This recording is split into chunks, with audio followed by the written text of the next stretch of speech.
Welcome to MMC news.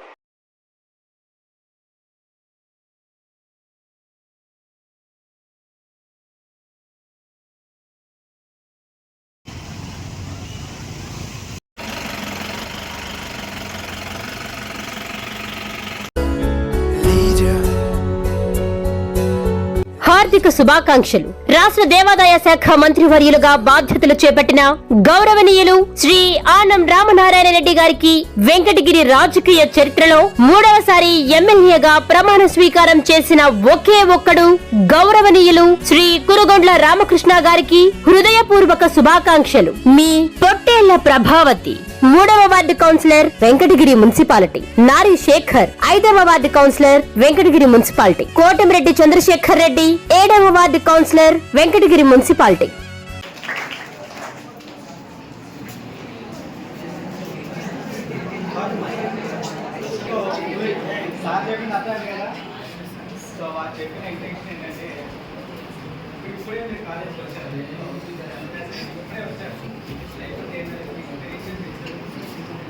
Awareness programmes చేస్తూనే ఉంటాం. Ranking గురించి ప్రోగ్రామ్స్ ఉంటాయి, గవర్నమెంట్ జాబ్స్ గురించి ప్రోగ్రామ్స్ ఉంటాయి. కాబట్టి మా తరఫున మీకు ఏ అవేర్నెస్ కావాలో మేము ఇస్తూ ఉంటాం. హ్యాబిట్స్ ఏదైతే ఉన్నాయో వాటికి అలవాటు పడిపోయి మనమే అనుకో ఉంటాం, ఇదేంట్రా మంచి లైఫ్ నాశనం చేస్తున్నారని. అట్లాంటి పరిస్థితి మనకు రాకూడదు. ముందుగానే మనం అవేర్నెస్ కలిగించాలనే ఉద్దేశంతో నేను సార్ రిక్వెస్ట్ చేసి ఈరోజు నేను తీసుకురావడం జరిగింది. కాబట్టి సార్ గారు 5 minutes మీకు మాట్లాడుతున్నాను. మీరు ఇంటర్మీడియట్ ఫస్ట్ ఇయర్. జనరల్గా ఎంత ఉంటుంది ఏజ్ మీకు? ఇంటర్ సెకండ్ ఇయరా? 16 ఉంటే కొంతమంది 17. ఏంటి ఈరోజు స్పెషల్ ఏంటి? యాంటీ అన్నా, ఎందుకని దీని ప్రాముఖ్యత ఏంటి? ఎందుకని ఈరోజుని జూన్ 26ని యాంటీ డ్రగ్ డేగా ఎందుకని ప్రకటించుకున్నారు? ఎవరు ప్రకటించారు? ఎప్పటి నుంచి ఫాలో అవుతున్నారు? ఏంటి దీని ప్రాముఖ్యత ఏంటి? ఈరోజు జరుపుకోవడానికి ఏంటి రీజన్ ఏంటంటే యుఎన్ఓ 1987లో ఈ రోజుని international anti health illicit and illicit trafficking of డ్రగ్ని ఈ రోజున ప్రకటించి అప్పటి నుంచి ఈ రోజున ఎవరైతే డ్రగ్ బారిన పడి వాడి యొక్క ఆరోగ్యం కానీ వాడి యొక్క ఆర్థిక సామాజిక పరిస్థితులు కానీ చెడగొట్టుకుంటున్నారో దానికి ఆ విధంగా ఫర్దర్గా భవిష్యత్ తరాల వాళ్ళు ఇబ్బంది పడకూడదనే ఉద్దేశంతో యునైటెడ్ నేషన్స్ వాళ్ళు ఈ రోజుని యాంటీ డ్రగ్ డేగా ప్రకటించుకుంటారు. అప్పటి నుంచి ఈ రోజున ఏం చేస్తున్నారంటే దాని మీద అవగాహన కలిగించడం అన్నమాట. ముఖ్యంగా మీ ఏజ్ పిల్లలకి, 10th తర్వాత వాళ్ళకి, మీ ఏజ్ పిల్లలకి ఏం చేస్తున్నారంటే అది డ్రగ్ అంటే గంజా కావచ్చు, లిక్కర్ కావచ్చు, ఏదన్నా సరే అది ఒకసారి ఏజ్లో ఏంటంటే అలవాటు పడితే ఆటోమేటిక్గా వదలలేదు. ఈ ఏజ్ అలాంటిది అనమాట. తెలుసుకోలేరు ఏది మంచి ఏది చెడు అనేది తెలుసుకోలేరు. ఈ ఏజ్లో ఆ గంజా అనేది దాని బారిన పడ్డారనుకోండి, ఏమవుతుంది? ముందు లైఫ్ పోవడం తర్వాత సంగతి, మీ హెల్త్ పోతుంది, లైఫ్ పోతుంది.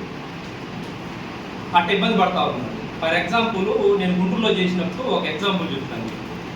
వాడికి వచ్చేసి ఒక 16 to 17 years ఉంటుంది. 10th అయిపోయిన తర్వాత వాడు ఆపేశాడు అనమాట. చదువు ఆపేసడం, ఇంటి దగ్గర ఉంటాడు. వాళ్ళ అమ్మకి తల్లిదండ్రులకు ఒకటే పిల్లోడు, తండ్రి లేడు, తల్లే ఉంటుంది. తల్లి కూడా రోజు కూలి వారి చేసుకొని వస్తూ ఉంటుంది. వాడు ఇంక ఇదే చదువు లేకపోతే ఇంకేముంటుంది, బజార్లో ఫ్రెండ్స్తో నుంచోవడం, నైట్ 12 దాకా రాకపోవడం. ఆటోమేటిక్గా 2-3 రోజులు ఫ్రెండ్స్తో కలిసి తిరుగుతూ ఉంటే ఏమవుతుంది? ఆటోమేటిక్గా ఏదో ఒక ఆవిగేషన్ సైడ్కి వెళ్తూ ఉంటుంది. వాడు చిన్నగా ఏం చేశాడంటే మందు తాగడం స్టార్ట్ చేసి దాని తర్వాత గంజా వచ్చి మళ్ళీ తర్వాత ఏం చేశాడు? వాడు ఇప్పుడు గంజా తాగడం స్టార్ట్ చేస్తే ఒక రోజులో ఆపడాడు. ఎవ్రీడే దాన్ని తీసుకోవాల్సింది. తీసుకోకపోతే వాడికి నిద్ర రాదు. బాడీ ఆ విధంగా ఇదైపోతుంది, అలవాటు పడిపోతుంది. వాడు ఏం చేశాడు? ఇట్లా అలవాటు అయ్యి చివరికి డబ్బులు ఇవ్వట్లేదని వాళ్ళ అమ్మని చంపేశాడు. మదర్ని చంపేశాడు. వాడు మర్డర్ కేసులో ముందే తర్వాత జైలుకి వెళ్ళాడు. దీన్ని బట్టి మీకు ఏం అవుతుందంటే దానికి బానిస అయిపోతే ఆటోమేటిక్గా అమ్మ ఎవరు, కుటుంబం ఏంటి, మన పరిస్థితి ఏంటి, ఎందుకు చేయాల్సింది ఇవన్నీ ఏం గుర్తుకోదు. ఆ టైంలో వాడు ఏం చేయాలా? గంజాయి సేవించాలి. చేయించాలంటే వాడి దగ్గర డబ్బులు ఉంటుంది. ఏం చేయాలి? ఇంట్లో వాళ్ళు అడుగుతారు. లేదు కాబట్టి చంపేస్తారు. ఏమైనా ఉందా దాంట్లో విషయం? ఏం లేదు. సో మన యుఎన్ఓ కూడా ఏం చెప్తుందంటే ఇప్పుడు socio economic and health consequences మీద మెయిన్ టార్గెట్ చేసి వీటి డ్రగ్ వల్ల ఈ ఎఫెక్ట్ అవుతుంది, సామాజిక ఆర్థిక మరియు ఆరోగ్య సమస్యలు వస్తాయి ఈ వయసు దీని బారిన పడిన వాళ్ళకి, వీటి మీద మెయిన్ కాన్సన్ట్రేషన్ చేసి అవేర్నెస్ ప్రోగ్రామ్లు కండక్ట్ చేస్తుంది యుఎన్. సో కొంతలో కొంత మార్పు ఉండాలి. ఈ ఏజ్ పిల్లలకు చెప్తే వినే పరిస్థితి, ఈ ఏజ్ పిల్లలు వినే ఏజ్ ప్లస్ పాడే ఏజ్ కూడా ఇదే. సో అందుకని ఈ ఏజ్ పిల్లలకి ఏం చేసి, ఈ ఏజ్ పిల్లలకనే కాదు ఎవరికైనా అవేర్నెస్ ప్రోగ్రామ్ అనేది కండక్ట్ చేస్తుంది. సో నేను చెప్పదలుచుకుంది ఏంటంటే చదువుకోండి, అనవసరమైన ఫ్రెండ్స్ వాటికి వెళ్ళి ఫ్రెండ్స్ దేనికి ఉంటారో ఏదైనా మన విషయాలు పంచుకోవడానికి, చదువులో కానీ ఏదైనా పంచుకోవడానికి ఉండాలి. దేనికి ఫ్రెండ్స్ ఉండాలో కూర్చొని ముందాడడానికి, లేకపోతే గంజాయికో అమ్మాయిలు హెరాస్ చేయడానికో దానికి కాదు ఫ్రెండ్స్ ఉన్నాయి. ఫ్రెండ్స్ మంచి ఫ్రెండ్స్ని ఎంచుకోండి ఎవరైనా సరే, చెడు ఫ్రెండ్స్ని ఎంచుకోబాకండి. మీ తల్లిదండ్రులు ఎన్నో ఇప్పుడు మీరు ఇక్కడ చదువుతున్న ప్రైవేట్ కాలేజీ కదా, అంటే ఎంతో కొంత ఫీజు కడుతున్నారు వాళ్ళు. పాపం వాళ్ళు ఎంతో కష్టపడి మిమ్మల్ని చదివిస్తున్నారు. మీరేం చేస్తారు? చదువుకోకుండా క్లాస్ నుంచి బయటకు వెళ్ళి లేకపోతే ఆదివారం నేర్చుకొని మీరు దీని బారిన పడ్డారు అనుకోండి, మీరు పాడైపోవడమే కాక మీ మీద ఎంతో కొంత పెట్టుబడి పెడతారు కదా. పేరెంట్స్ ఎంతో కష్టపడి వాడు పెట్టుబడి పెడతారు. అప్పుడు ఏమవుతుంది? మీకు వాడు కొలాప్స్ అవుతారు. ఎవరైతే పెంచి పెద్ద చేశారో ఆ గార్డియన్ కానీ తల్లిదండ్రులు కానీ వాళ్ళకి ప్రాబ్లం. సో అందుకని జాగ్రత్తగా ఉండేవి. ఏదన్నా సరే మంచి ఎవరికి ఎక్కదు, చెడు వెంటనే ఎక్కించుకుంటారు. ఎందుకు? చెడు సింపుల్గా ఉంటుంది, మంచి అంటే అది ఎవరు ఎక్కించుకోరు. సో ఇలాంటి మద్యం కానీ ఈ గాంజాకు సంబంధించినవి కానీ ఏదైనా వేరే చెడు వాటికి లోన్ కాకుండా మంచిగా చదువుకొని తల్లిదండ్రులకు మంచి పేరు తీసుకురావాలని కోరుకుంటూ, ఏదైతే మీ తల్లిదండ్రులు ఇంత కష్టపడి పాపం ఇంత డబ్బులు పెట్టి మీకు ఏదైతే చదివిస్తున్నారో వాళ్ళ ఆశల్ని ఇది చేయకపోయినా పర్లేదు, కానీ వాళ్ళని బ్యాడ్లే వచ్చేటట్టు ఏంద్రా నా కొడుకు వీటికి ఇంత బట్టి చదివిస్తే నన్ను ఏంది మానసికంగా ఇబ్బంది పెడుతున్నాడు అనేది మాత్రం తెప్పించబాకు. దీంట్లో బాగా ఇంకోటి చెప్తున్నాను, ఈ సబ్జెక్టుకి సంబంధం లేదు. లవ్ అని ఈ ఏజ్లో అవకాశం వచ్చింది కాబట్టి చెప్తున్నాను. మేము ఇప్పుడు చూస్తాం అన్నమాట, మిస్సింగ్ కేసులు అన్నీ అదే వస్తాం. 16-17 ఇయర్స్కి ఏ లవ్ ఉంటుంది? ఈ ఏజ్లో ఏ లవ్ ఉంటుంది? అర్థం కాదు. అసలు వాడు ఏం చేస్తున్నాడో అర్థం కాదు. మీకు లవ్ కాదు, అది లవ్ అంటారు, అట్రాక్షన్ అంటారు. అలాంటి వాటి జోలికి వెళ్ళబాకండి. చదువుకొని భవిష్యత్తులో మంచి స్టేజ్లో ఉంటే అబ్బాయి అయితే కోరుకున్న అమ్మాయి ఉంటుంది, అమ్మాయి బాగా చదువుకుంటే కోరుకున్న అబ్బాయిని చేసుకోవచ్చు. ఈ మనం చదువుకోకుండా ఎదురోడు ఆప్షన్ తీసుకునేటట్టు ఉండకూడదు. మనం ఇప్పుడు ఇది ఎవరో ఫర్ సపోజ్ అతను టోపీ వేసుకుని ఉన్నాడు, బాగా చదువుకున్నాడు అనుకో, వాడు యావరేజ్గా ఉన్నా తెలిసిందే కదా, వాడు కోరుకున్న అమ్మాయిని చేసుకోవచ్చు. అదే వాడు చదువుకోకుండా ఉన్నాడు అనుకో, వాడికి ఏం పరిస్థితి? ఈ రోజుల్లో ఆడపిల్లలు కూడా దొరుకుతుంది. జోక్ కాదు, ఇది జనరల్ చెప్తుంది, జరుగుతుంది అనమాట.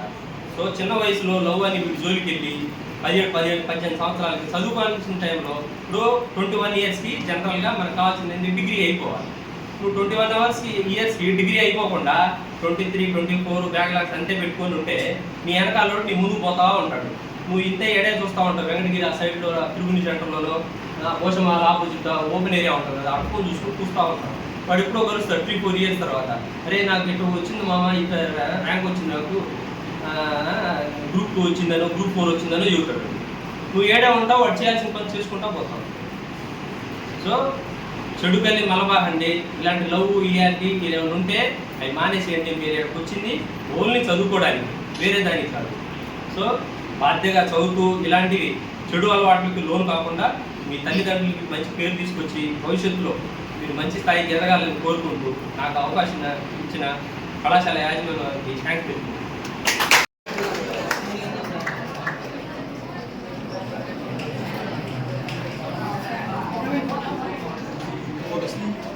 శరవణ భవ వర్క్ యూపీవీసీ మ్యానుఫ్యాక్చరింగ్ తయారీ, UPVC mosquito, UPVC Windows, UPVC partition మరియు అల్యూమినియం పార్టిషన్, అల్యూమినియం విండోస్ మరియు అల్యూమినియం మస్కిటో.